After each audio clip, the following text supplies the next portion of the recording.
भगवान विष्णु के 10 अवतारों में परशुराम अवतार छठा अवतार माना जाता है। ये अवतार धर्म और अधर्म के बीच संतुलन स्थापित करने के लिए हुआ। भृगुवंशी ऋषि जमदग्नि और उनकी पत्नी रेणुका के पुत्र के रूप में परशुराम का जन्म। उनका मूल नाम राम था। वे भगवान शिव के परम भक्त थे, जिन्हें उन्हें परशु यानी फरसा प्रदान किया, जिससे वे परशुराम कहलाए। परशुराम जन्म से ही असाधारण शक्ति के स्वामी थे। वे वेदों और शास्त्रों के महान ज्ञाता बने और अल्प आयु में ही एक महान योद्धा बन गए। महिष्मति नगरी का राजा कर्तवीर अर्जुन सहस्त्रबाहु एक अत्यंत शक्तिशाली क्षत्रिय था, जिसे 1000 भुजाओं का वरदान प्राप्त था। वह अत्यंत अहंकारी हो गया था और ऋषि मुनियों पर अत्याचार करने लगा था।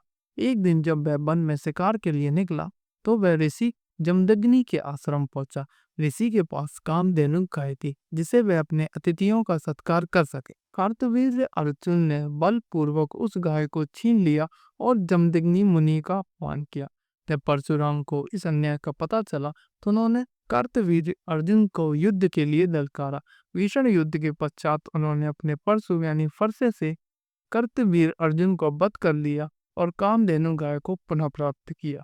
कार्तवीर अर्जुन के पुत्रों ने बदला लेने के लिए परशुराम के आश्रम पर आक्रमण कर दिया और उनके पिता ऋषि जमदग्नि की हत्या कर दी। जब परशुराम को ये सूचना मिली, तो वे अत्यंत क्रोधित हुए और उन्होंने प्रतिज्ञा ली कि मैं 21 बार पृथ्वी से अधर्मी क्षत्रियों का संहार करूंगा। इसके बाद उन्होंने संपूर्ण धरती पर अत्याचारी क्षत्रियों का नाश किया और उनके रक्त से 5 बड़ी झीलें बना दी, जिन्हें समंत पंचक कहा जाता है। भगवान परशुराम ने कठोर तपस्या कर भगवान शिव को प्रसन्न किया और उनसे अनेक दिव्यास्त्र प्राप्त किए। शिव जी ने उन्हें परशु यानी फरसा प्रदान किया और युद्ध कौशल की शिक्षा दी। वे अक्षय और अनुर्विद्या यानी अर्थात तीरंदाजी अचूक के स्वामी बने। जब भगवान श्री राम ने शिव धनुष तोड़ा, तो भगवान परशुराम अत्यंत क्रोधित होकर जनकपुरी पहुंचे। उन्होंने श्री राम को ललकारा और पूछा कि हे राम, यदि तुम में शक्ति है तो ये विष्णु धनुष उठाकर दिखाओ।